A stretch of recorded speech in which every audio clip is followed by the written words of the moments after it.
Welcome to our channel. Today we will tell you a story about a difficult choice between career and family, about how sometimes ambition can result in irreparable losses. Emily dreamed of great success in business, but what if that success comes at too high a price? What will prevail on the scales of her life, her dream or her family ties? Stay with us to find out the conclusion of this dramatic story. I sat in my office, surrounded by documents and laptops, feeling as though the world had shrunk to these four walls.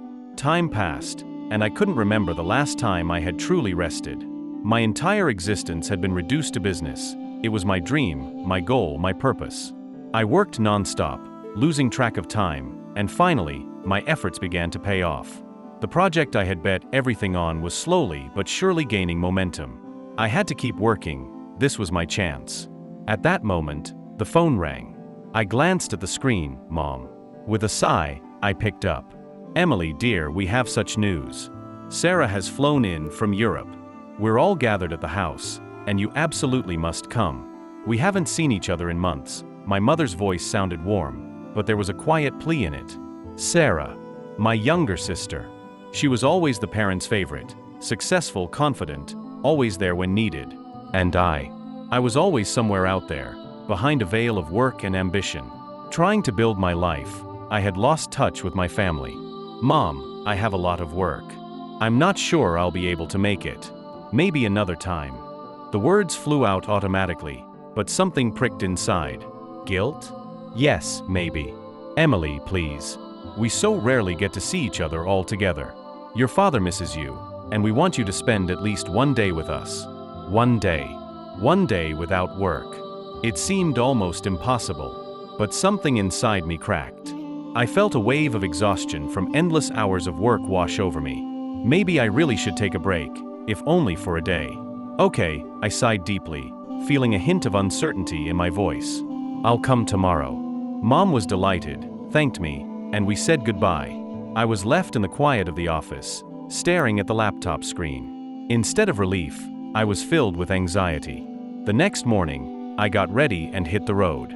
The drive to my parents' house took several hours, and all that time, my thoughts were anywhere but on the upcoming meeting. I kept running through unfinished tasks in my head, the list of clients I needed to contact, and the numbers I had to recalculate. The guilt for not working gnawed at me from the inside. But what bothered me most was the thought that I was losing valuable time that I could have spent on developing my business. When I finally arrived, my parents greeted me with open arms. Mom looked happy, her face glowing with joy. Dad smiled, hugging me tightly like he used to when I was a child. Sarah, as always, was radiant and full of energy, hugging me as if we hadn't seen each other in years. I smiled back at them, answered their questions, but mentally, I was far away. So here we are all together, Mom said at lunch, pouring soup into my bowl. How nice it is to be together again, just like the old days. I nodded, but my gaze kept drifting back to the phone on the table. It was silent, but in my mind, I could already imagine the endless messages and emails piling up in my absence. Sarah noticed. She smiled, but there was a slight shadow in her eyes. You're still working, aren't you? Can't even disconnect now, she teased, but there was a hint of reproach in her words. Yeah, work never waits, I tried to reply lightly, but I felt the tension inside me only growing. Dad put down his spoon and looked at me seriously. Emily, we understand you work a lot, and we're proud of you. But sometimes you need to rest, spend time with family. You don't see how life is passing you by. I froze. Those words hit me right in the heart. Life passing by? I knew he was right, but I couldn't stop. How could I take a break when my business was finally gaining traction? Dad, I'm trying really. It's just that now is a critical time when I can't afford to slow down. I started to justify myself, but even to me, my words sounded dry and hollow. Mom tried to ease the tension. Emily, don't worry. We understand that you have important work, but it's important for us that you're happy. Just be with us now, okay? I nodded, trying to smile, but the weight in my chest grew. I wanted to be here with them, but every minute felt like a loss for my business. For the rest of the day, I tried to be present. We sat on the terrace, talked about little things, how Sarah was doing abroad, how Mom's roses had grown in the garden, how Dad was thinking about taking a vacation with Mom to the sea. I nodded, made comments, but everything seemed distant, foreign. We were supposedly together, but inside, I felt like I was drifting further away from them with every moment. At some point, Sarah sat next to me on the bench and quietly said, "I know how you feel, Emily. You feel like you're being torn in two, right?" I looked at her silently. She had always been too perceptive. "You think that if you let go for even a moment, you'll lose everything, don't you?" she continued, not waiting for an answer. "But you forget that there are things you can't get back if you lose them." Her words pierced me like needles. At first, I wanted to argue, to say she didn't understand, that she always had support, a stable life, unlike me, who was building my future on my own. But deep down, I knew she was right. "Sarah, I just can't stop now," I said, clenching my fingers until my knuckles turned white. "I've put everything into this, you know? If I stop or get distracted now, I could lose everything I've worked for." She looked at me with sympathy, but didn't reply. Instead, she gently placed her hand on my shoulder and quietly said, "Just don't lose what really matters." Those words echoed in my head for a long time. I looked at my parents, who were cheerfully chatting on the other side of the terrace, and I felt an invisible wall growing between us. They laughed, shared stories, and I just sat there, physically present but mentally far away. Inside me, two opposing feelings battled: the desire to be successful and not let down my ambitions, and the fear that I might lose my family if I continued living the way I was. When evening came and my parents suggested I stay the night, I politely declined, saying I had to return to the city early for work. Mom sighed disappointedly but didn't insist, only gently stroked my cheek. "Take care of yourself, dear. We're very proud of you, but don't forget that we're always here if you need us." At that moment, I realized how fragile our relationships had become. They were trying to hold on to me, and I was slipping away, not realizing that I might lose their trust and warmth for good. In the car, on the way home, I couldn't shake the feeling of emptiness. My life seemed like a race for success, with the finish line always ahead, while the support of my family slowly faded behind me, like a blurred image in the rearview mirror. I drove home in complete silence, which rang in my ears louder than any conversation. Inside me, everything was a jumble: anxiety, guilt, pain. On one hand, I was proud of myself. After all, I kept working, I didn't give up, and I didn't let myself relax. But on the other hand, every word spoken by my parents and Sarah kept echoing in my head like a muffled bell that couldn't be ignored. When I pulled up to the house, I hadn't even opened the door before my phone vibrated sharply. A message from my business partner flashed on the screen. "Urgent. We have a supply issue, needs to be resolved by the end of the day." I immediately felt the tension build, like someone invisible was slowly tightening a noose around my neck. I rushed into the apartment, almost kicking off my shoes as I went, and sat down at my laptop. My fingers frantically danced over the keyboard, and soon I was completely immersed in work tasks. The world narrowed down once again to one goal: solving the problem. Hours flew by, night turned to day, and I no longer noticed anything around me. Only the dim light of the monitor and the endless stream of business thoughts filled my consciousness. But something was wrong. I suddenly felt something inside me break. I closed my eyes and took a deep breath, but relief didn't come. Instead, a heavy fatigue seemed to settle on my shoulders. Everything around me began to feel pointless. Yes, I was solving problems. I was moving my business forward, but the cost? What price was I paying for this? For a moment, the faces of my parents flashed in my mind. Mom with her warm smile, Dad with his kind but stern gaze, and Sarah, whose words still haunted me. "Don't lose what really matters." Why had her words stuck so firmly in my mind? Before I could think about it, the phone rang again. I glanced at the screen. It was the same business partner.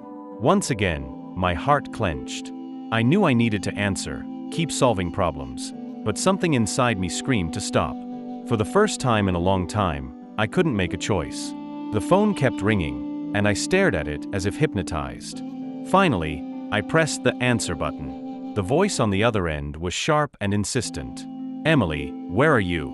We're losing time. If we don't fix this right now, our project could fail." I nodded, though he couldn't see it.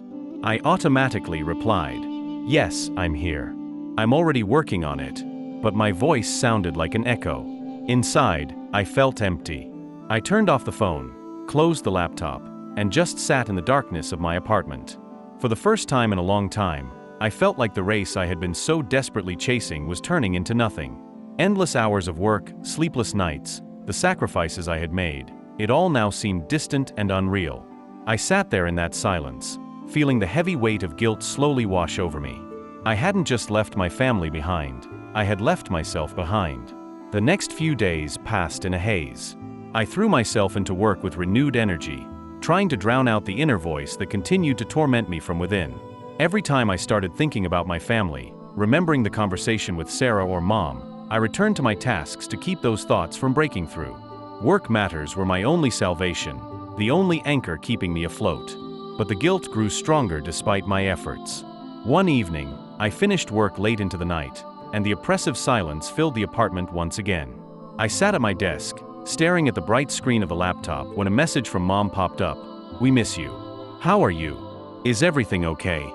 I stared at those words, feeling a lump rise in my throat. I didn't know what to reply. Was everything okay? No, it wasn't. But how could I explain that? I had chosen this path. My hands reached for the keyboard, but I couldn't type a single word. I opened the window and just sat there, watching the lights of the night city flicker. People were living their lives, meeting friends, relaxing, making plans. And me? In my pursuit of success, I had lost something more valuable, the connection with those who truly loved me. The next day, what I feared most happened. While I was once again sitting in the office, trying to solve another urgent task, the phone rang. It was Sarah. I felt tension building in my chest as I answered the call. "Emily, we need to talk." Her voice was tense, with none of its usual lightness. "What happened?" I felt anxiety rising inside me. "Mom and I are worried about you," she said quietly. "You've completely disappeared. We haven't seen you in months. You don't come to family dinners, holidays. We're afraid you're drifting away from us forever." I froze. Those words cut me to the core because I knew they were true. But how could I explain to them that I couldn't stop? How could I admit that I was losing control of my life? "Sarah, I'm trying. I'm really trying. But right now, it's a critical period. The business is finally growing, and I can't afford to relax." My words sounded strained, even to my own ears. They felt like an excuse. "You always say that, Emily. Every time. Do you understand what you're losing? You're not just losing us, you're losing yourself. You don't see how much we worry about you, how Mom waits every day for your call. Dad has even stopped asking about you. He simply accepted that you'll always be far away, in your own world." Each of her words struck a nerve. I felt my patience thinning. "Do you think it's easy for me?" I suddenly snapped, unable to hold it in. "Do you think I don't understand what I'm losing? But if I stop now, I'll lose everything I've been working for all these years." "Emily," Sarah's voice grew colder. "Your business won't hug you when you're old and alone. You're making a choice, and I hope you don't regret it one day." With that, she hung up. I stood there, holding the phone in my hand, while her last words echoed in my mind. I sat in complete silence, holding the phone, unable to comprehend what had just happened. Sarah's words echoed in my ears, leaving a hollow sound behind. "You're making a choice, and I hope you don't regret it one day." I repeated them over and over like a mantra, not understanding why it hurt so much. But something clicked inside. It was like a wave of realization swept over me. I was indeed making a choice. Every time I chose work over family, put business above everything, I was consciously distancing myself from the people who loved me most. And perhaps one day when I finally stopped, it would be too late. The phone rang again, but I didn't pick it up. This time it was a business call, and it seemed meaningless to me. I could no longer ignore the fact that I was losing something more valuable than money or success. And that call was the last straw. Soon after, I received a letter from Mom. Her neat handwriting on the paper immediately brought a feeling of longing. She wrote that she understood how important my business was to me, but she just wanted me to be there. "We miss you, Emily. Please come. Your father and I worry about you every day." I felt tears sting my eyes. Mom had always been so caring, so patient. And me? What had I done for her? But instead of dropping everything and going right away, I delayed again. The business demanded my attention once more. I decided I would finish the current project and then fix everything. And that was my mistake. A few weeks passed when Sarah called me. This time her voice was tense, full of pain. "Emily," her voice trembled. "Mom's in the hospital. She had a heart attack. Dad is with her, but he says she's getting worse. You need to come." Now, my world collapsed. Everything inside me broke, and I felt fear wrap around me, paralyzing every cell of my body. A heart attack. Mom, why wasn't I there? Why did I keep putting it off? I grabbed my keys and rushed out of the apartment, forgetting about all the things that had held me back so desperately. On the way to the hospital, 1,000 thoughts raced through my mind, each one tearing my soul apart. I pictured Mom lying in the hospital room, her weak smile, and it tore me to pieces. When I finally reached the hospital, I found Sarah in the corridor. Her eyes were red from crying, but when she saw me, her face turned to stone. We didn't say a word to each other. She just pointed to the door of the room, and I entered. Mom was lying in bed, pale and weak, but still alive. When she saw me, her eyes filled with tears. "Emily." A weak whisper escaped her lips. I rushed to her, grabbing her hand. 1,000 words were running through my mind, but none of them could change what had already happened. "I'm sorry, Mom." My words trembled, as did the hands holding hers. "I'm sorry I wasn't there." She weakly squeezed my hand and tried to smile. "The important thing is that you're here now, dear," she whispered. At that moment, I realized that all my ambitions, all the efforts I had poured into my business, weren't worth losing the people who mattered most to me. I had lost so much time, and now, maybe it was too late to get it all back. Sarah stood in the corner of the room, watching us. I didn't dare meet her gaze. In her eyes, I saw everything: pain, disappointment, bitterness. And I knew she was right. I had made a choice, and now I was paying for it. When I left the hospital, the night sky seemed infinitely cold and empty. Only one question circled in my mind: what if I came too late? Thank you for listening to this story till the end. I hope it made you think about how important it is to find a balance between dreams and those who love us. It would mean a lot to me to hear your opinions and impressions in the comments. Share your thoughts, as your feedback helps me create new stories. And if you have your own stories that you want to share, be sure to write. Until next time.